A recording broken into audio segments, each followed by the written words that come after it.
Are you a busy business owner with an outdated website?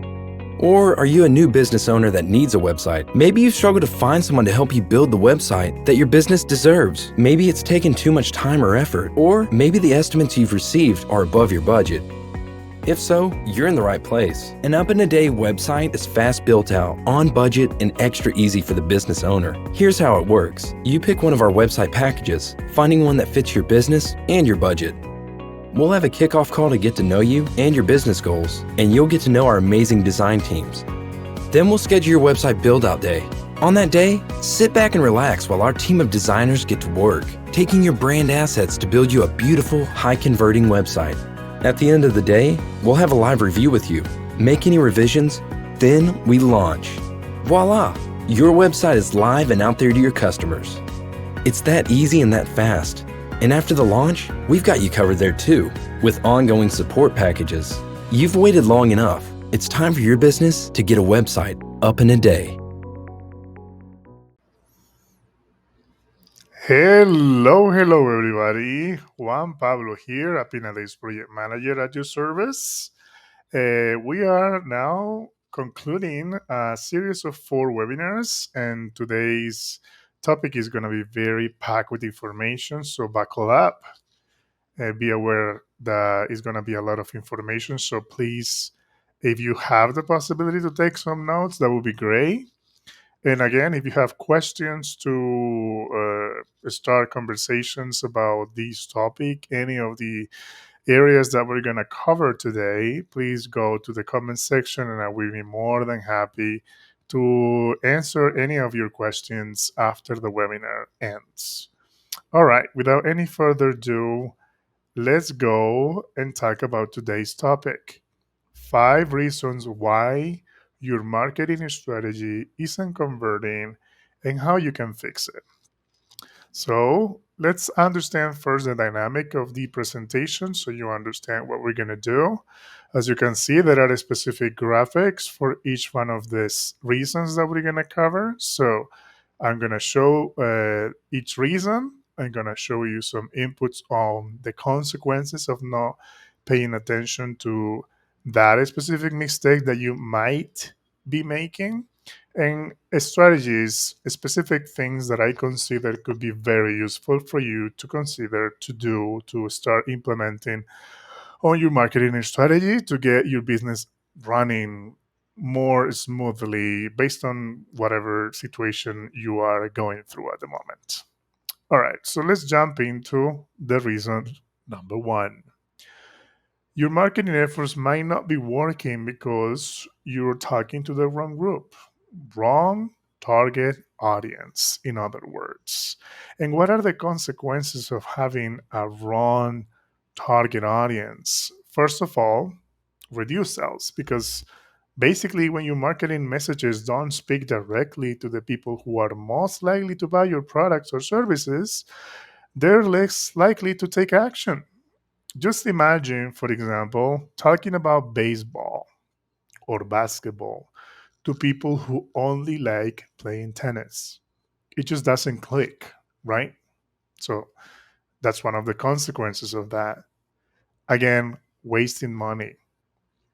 Picture tossing flyers into the wind and hoping they land in the right hands. Again, if your marketing isn't aimed at the right people, you're basically doing that. Just throwing money away in ads that they are not targeted properly, that don't work, basically. And finally, and the worst, I would say, is that you're confusing your customers because your message doesn't match what your customers care about. They will be scratching their heads trying to figure out what you want for them, especially when you are sending ads out to the world that are not relevant for them, which is really bad. So these are really consequences that nobody wants on their business. And I think I can provide you with some inputs on how to fix them. Let's see. So, what can you do in order to fix these problems? First of all, obviously, you need to start with your existing customer base. Who are the people that are actually purchasing your products or services? We're talking about here digging into their info to spot trends, similarities, and habits. Look at stuff like how old they are, whether they are male or female, how much money they make, and for example, what they're into education wise. Also, remember not to forget the scope out. Where are they located, for example? What are their passions? And what their mindset is when they are buying as well. These collection of data is going to help you a lot on understanding what you can do as a business owner, as a company, to address properly their needs and obviously get some sales to the door. Another solution that I really recommend you to keep in mind is conduct market segmentation. This fancy term basically means slicing up your audience into different groups based on certain characteristics. Think of it like sorting out your friends into different squads based on their interest, personalities, and vibes. So instead of treating everybody the same way, you tailor your approach to each group. Maybe one group is all about eco friendly products, or while another is about convenience. So the idea is to understand what they are actually caring about so you can address those specific interests with your products or services. Another solution that I provide you with is the easy process of leveraging customer feedback and maybe going and asking for surveys. In here, I'm talking about using customer feedback and surveys to get the insight, scoop straight from the source, basically. It's like having a direct line to your audience thoughts and feelings by asking directly about them. Throw out a survey or two and ask your customers what's on their minds, whether it's what they love about your products, what could be better, or even ideas for new features. Basically, anything that they can give you is pure gold because that basically is just a quick answer on what you can actually do to meet their needs. So, start a conversation with your customers and make sure you're listening. You're always delivering also exactly what they need and what they want. Another important element to consider is to analyze competitor data. It's very insightful to see what they're up to, what your competition is doing, basically. Take a close look at what they're doing right now and maybe what they're missing, or maybe what they're doing that is great that you are not doing, so you can start implementing on your business as well. I think it's a very important strategy to understand that there are other businesses in the world that are trying to offer the same service or product that you do offer, and understand what are the best practices and catch up, basically. And finally, create buyer personas. This is so important, you guys. You have to think about who your typical customers are.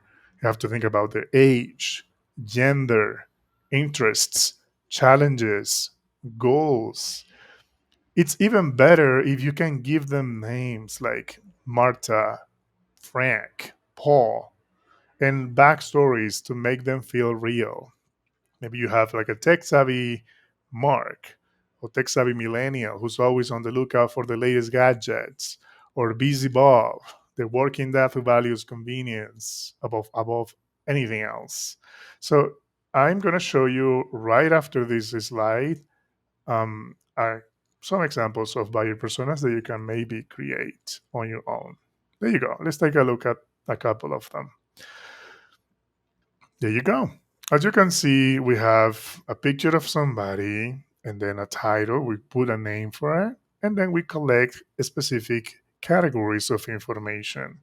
This is super important to understand who are your people, basically, who are your clients, and all their feelings and emotions and thought processes and goals, so you can address with your marketing efforts everything accurately. There you go. This is one of the things that I consider super useful that you can start doing right now if you are not doing it already. All right, let's talk about now reason number two. Your marketing efforts might not be working or converting because it's not clear what value you're offering. So let's talk about the consequences of not being clear, basically. First of all, some other people might be clear, and that would increase your competition, basically, because when your value proposition isn't crystal clear, customers might turn to your competitors who do a better job of explaining what they are offering, what their value is, and obviously why it's worth buying them instead of you. So, important to keep in mind. Another issue that I foresee for people who are not sure about their value proposition is that they cannot build strong customer relationships. And that's the consequence. When messages are unclear, customers may feel skeptical or uncertain about the brand, making it challenging even to foster meaningful relationships. And that's something that we want as a company. We need to build long term connections with them, and we need to work on creating a foundation of understanding and addressing their needs. And because it's unclear, we cannot do that. And that's is this is a really costly one. Higher customer support costs. Imagine that you're not clear on how you're offering or what you're offering, your value proposition, and somebody might be interested. They're giving you a chance, and they need obviously support from your company. Customers may seek clarification or assistance and in understanding basically how a product or service that you are offering can benefit them. And if you are not clear up front about what you're offering and the value that you provide, it's going to create a bottleneck in your company because you have to explain yourself a lot, basically. So, clear and concise value propositions can help you address common questions and concerns, reducing the need for extensive customer support interventions from people. We want to be clear so people, when they come to our door, they know what they want, they know everything that they will get, and it's easy for them to understand and convert and take action, basically. All right, with that being said, let's talk about how we can fix these issues. Let's see them. First of all, you need to identify your unique selling point. Super simple. You have to figure out what makes your product or service different from everybody else's. Maybe it's a super cool feature, a big benefit, or a way to solve a problem that nobody else has done it yet. Once you know what makes you special, make sure everybody knows about it. That specific element that makes you unique. That unique selling point should be the start of the show when you're talking about what you got to offer. Keep it in mind, please. Another element to keep in mind, you have to understand your customers' pain points. First of all, you need to start trying to get into your customer's head. You have to think ahead in here. What's bugging them? What's troubling them? What problems are they facing? You have to do some research, ask questions, and really understand what's going on. Once you've got that down, show them how your product or service can make their lives better. It's going to be super easy. Your goal at the end of the day is to solve their problems and make things easier for them with the products or services that you're offering. Keep it in mind. Another element to keep in mind as well is quantifying the benefits. When you're talking about how great your product is, get specific with the numbers. Don't just say just better, but you have to prove it. Give me numbers. Use actual stats or metrics to show exactly how much better this is instead of the competition. For instance, instead of just saying it's faster, say something like we're 50% quicker than X company or than X number of companies in the world. People love seeing real numbers. It makes your pitch really more convincing. So keep it in mind. And finally, these two use concise and compelling language. When you're explaining why your offering is awesome, keep it short and sweet, first of all. We don't want to over read and repetition all the time. Just be clear, short and sweet. Use words that everybody can understand and make sure they're really convincing. The vocabulary fancy here might just be confusing to people. So my approach would be just be clear. Maybe if you're from America, use American English and simple language and try to get straight to the point, show really what your benefits are from the products or service that you offer. And I'm pretty sure people will catch attention about it. And one of the things that I consider essential on any marketing efforts is test and refine. You need to review your strategy on an ongoing basis because the market is evolving and your strategy should evolve too. So ask your current customers, maybe potential ones, or even your team what they think. Make sure your message really shows off what you got and connect with the people you're trying to reach at the end of the day. Just understand, get some really good insight from all your stakeholders and execute. Think about ways to improve your strategy. That's something that I want you to keep in mind. All right, let's continue. Now, what I want to show you is three specific ways to identify pain points with a visual cue. First of all, gather customer feedback by maybe sending a newsletter with a survey, asking them through different channels that you might be using for them, email or even text, depending on how your communications are. Talk to sales and support teams, and obviously, analyze customer data. Marketing and data are interrelated. You have to use data to improve your marketing efforts.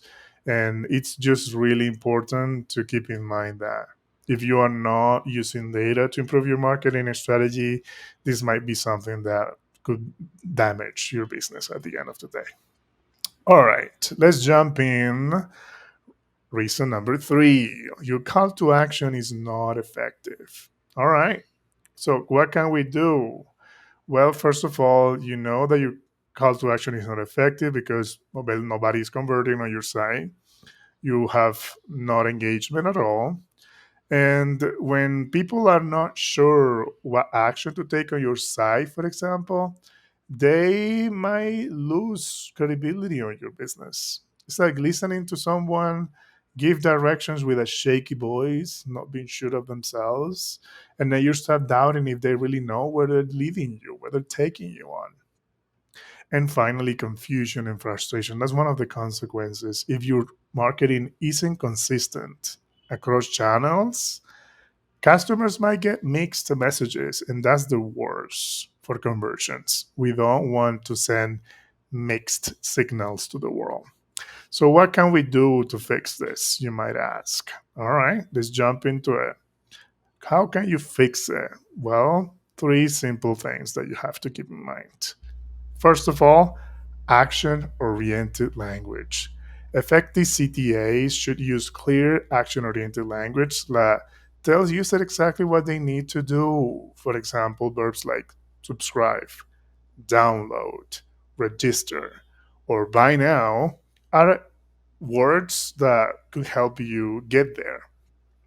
Another element to keep in mind is you have to make your CTAs specific and relevant. Sometimes you have different actions to take. You want them to take different actions on your site. So you have to tailor your CTAs to the specific offer, product, or service you're promoting. Ensure they're relevant to the marketing channel and a stage of the buyer's journey, which is going to be another topic that we're going to cover later on today. All right. With that being said, final one, incorporate benefit driven messaging. In addition to the action of your CTAs being like the elements above, your CTA should communicate the specific benefit or value proposition the use will get basically by clicking on it. So let's do some research about it and let's execute around this. All right, let me show you now quickly how those CTAs might look like. You have download now, free SEO audit, enroll now, save 50%, take the quiz, join our community, download our free guide, and so on. Basic ones, but effective ones. I want you to think about what would be the best CTA for your business. And if you want, you can drop it in the comments as well. That would be great to see. All right, guys, let's jump into reason number 4. And that's what I needed to jump in now. Ignoring the consumer's experience. Let's see what are the consequences of not understanding this essential process in the marketing world. First of all, without optimizing your customer journey, you will spend more money trying to attract new customers instead of retaining new ones. And that is what we call increased customer acquisition costs. Another problem of not understanding the customer journey is that you will lose your loyalty. The loyalty of your customers is going to be gone. When customers feel like just another number in your sales funnel, they're less likely to stick around for the long haul. You start to feel like unappreciated as a customer, and eventually you will go away and will find a company that actually values you, cares for you, and provides you relevant value. And this is also one of the worst. The number 3 is that you enter on the risk of being outplaced by competitors.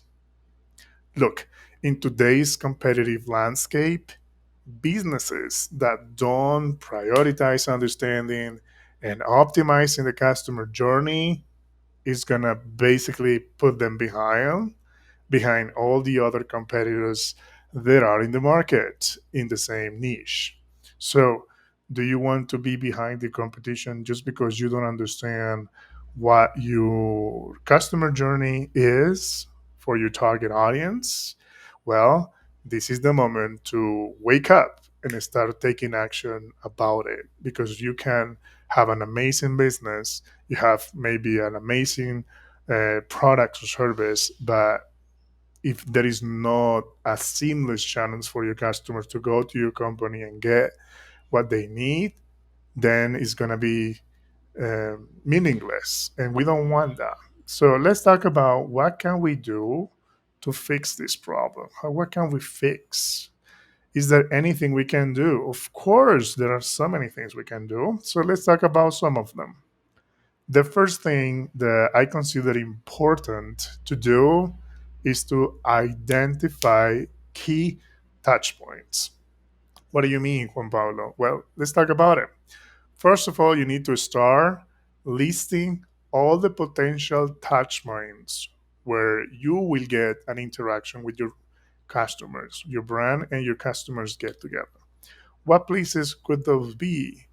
Website, for example, social media platforms, email marketing campaigns, even physical store if you have one, or even customer service channels. Any moment during the customer's journey that your company and the client get together and touch. That's important to understand. You have to, first of all, list all of those touch points. Then, after that, I think it's very important to gather data and insights. You need to collect data from various sources to understand how customers interact with your brand in each one of those points that you researched about before.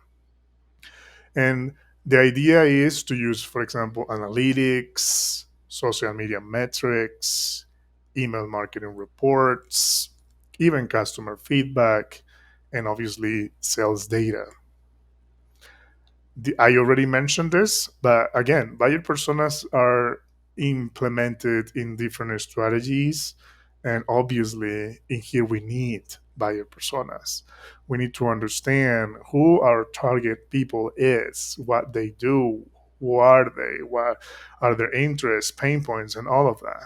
It's very important to a deep develop a detailed customer persona based on your target audience.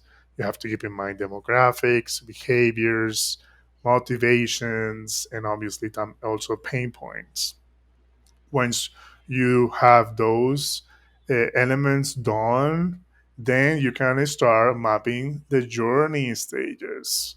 You have to break down the customer journey into distinct stages. What are the stages of a customer journey, you might ask? If you know, please leave them in the comment section. But I'm going to mention them to you now: awareness, consideration, purchase, service, and loyalty expansion that could be expressed in repurchase or advocacy. In each of these stages, there are going to be touch points in which you can engage and customers can engage with your company. What are the actions they take? And the information or support they need at that point. It's very important to understand that throughout all of this cycle, there will be touch points. And our mission as a company is to provide seamless experiences throughout, all the way through. And obviously, one of the things that we need to do is to optimize and integrate touch points. Once you have clear understanding of the customer journey that we just did all of this analysis about, okay, yeah, now I need to take action. I need to optimize each touch point to provide a seamless and consistent experience. For example, your messaging, your branding, your customer supports, everything is aligned across your touch points. And that gives the customer a sense of safetyness as they go and try to get something from your company. All right. Let me show you quickly some visuals about that, about the customer journey. As you can see, when somebody is in the awareness phase, they are considering, okay, your company shows up somehow. Then they are evaluating, okay, I need something like this. Is this a good company? Maybe it is. Okay, I like this product. Let's purchase it. Very nice. I love it so much. I'm using it now, and it's a really good experience. The product actually is doing what it's supposed to be doing, and I need it now. I love it so much. I'm gonna keep purchasing the same thing, and since I love this company and everything that they have done is actually right, and I love the product, I'm gonna talk about it to some people. I'm gonna do word of mouth for them. If you want to see a more detailed customer journey, there you have it. I'm not gonna cover every single one of these ones, but you can take a screenshot if you want. It's really important to understand that every single one of these phases or stages, they have touch points. And your mission as a company is to create a seamless experience all the way through. All right. And now, just to conclude today's webinar, let's talk about the last reason, number 5: data deficiency and not tracking. And data, my friends, it's one of the most important things to keep in mind for marketing efforts. So, what happens when you are not actually taking into account the data and you're just going for it? Well, you're wasting money. That's the first thing. You are wasting your budget. For example, when you are not tracking data, you're basically throwing money into the wind and hoping it lands in the right hands, in the right place, and goes to the right customer. And that is a big mistake we're making in any niche. If you're a consultant, if you're a therapist, if you own a restaurant, anything, you need to keep in mind data tracking. Important. Another consequence, really bad one too, is that you're damaging your reputation because without tracking data, you risk making embarrassing mistakes, like sending the wrong message to the wrong people, or even worse, bombarding customers with irrelevant ads. You know how annoying it is going to a YouTube video or something, and then you get a total not related to you at all video that is showing you something that you don't care about at all. That is super damaging for a company because you start associating them with spamming practices, and we don't want that. So if you don't want to become a spammer, please avoid just going into the marketing world, paid advertising strategies without understanding where you're going for or what target audience you have. Is not always the case. You don't have to coach everybody. There is a specific group of people that will be benefiting from your coaching experience or anything that you can provide as a company or a small business. Keep that in mind. And another problem is that because you're not keeping track of the information, you will be falling behind industry trends. When your marketing strategies lag behind industry trends, basically, um, new customers become challenging to get because you don't know what to do, you don't know the current needs or how the new strategies are. Especially now we're using AI technologies for a lot of things, and if you are not on top of your game, you basically will fall behind, and I don't think you want that for your business, do you? So let's avoid outdated methods because they fail to capture interest or address evolving needs, leading to decreased, obviously, engagement and loyalty. You are not going to get a loyal customer if they see that you don't work on your business and you are not evolving as the market does. So let's see. What can we do to finish? What can we do for all of this? Well, quickly, let's go to this. First of all, don't overthink it. Start small, quantity over quality. Don't feel overwhelmed by data. It could be a word that could be very overwhelming. So instead, begin by tracking a few key metrics that are most relevant for your business. Maybe website traffic sources, maybe open rates or emails, online sales conversions, and get comfortable analyzing and acting on those data points instead of just trying to understand all of the things that are not actually actionable for you. Another thing that I consider important is that there are so many options, especially there are two amazing free tools that you can use. For example, Google Analytics is just free and is there and it's just giving you a lot of information that is useful. And another one that I like is Hotjar because it gives you like these heat maps across your site. So you see how your visitors are behaving in your site or even social media insights. They are not something that you have to pay, and you can start understanding that data behind. Another thing that I want you to keep in mind is to use data visualization to tell stories, use charts, use graphs, help yourselves visually by creating a graph that tells a story of the performance of your strategy. It's a very important tool. And again, it's really easy for decision making processes. And finally, keep it simple. Look for obvious areas where your small marketing strategy need adjustment. And for example, picking up leads, improving your sales, your website, conversions, the open rate of your email campaigns, and so on. I think it's a really straightforward strategy that you can start implementing, and it's just there. It's easy for you to get. All right. So these are some visuals. This is Google Analytics, and this is Hotjar, just in case you want to give it a chance. It's really important to welcome data analysis to your company for decision making processes. So these are two that I recommend. And data visualization, there you go. Just giving you a quick example of what you can do regarding that. Just try to put into a visual way the story of your performance. And that's a wrap, you guys.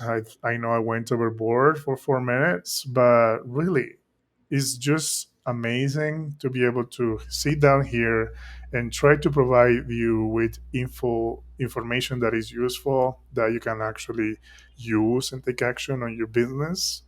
And yeah, we've hit the end of today's webinar finally. And also our webinar week. Wow, what a ride, right? Well, I hope you find the insights valuable and that are ready to take your marketing strategy to the next level by just taking action on in some of these things. And remember, understanding why your current approach might not be converting is the first step forward to improvement. So, if you're eager to dive deeper into optimizing your strategy and getting the website design you deserve, remember that we are here up in a day. Do not hesitate to book a consultation with our founder, Lindy Novak. She will be thrilled to have a conversation with you. And fun fact, I will be in those calls because I am also helping the clients get set up on our end as a project manager. So you will have me there. And yeah, we would love to learn more about your business and help you propel it forward together with a website you deserve. So if you really want to like start building a conversation and a relationship, let's book a consultation that you have a QR code around here. And really, I wish you an amazing rest of your day and weekend because it's Friday. And hopefully I will see some of you soon in a consultation. All right. Bye bye, everybody. Have a good rest of the day. See you soon.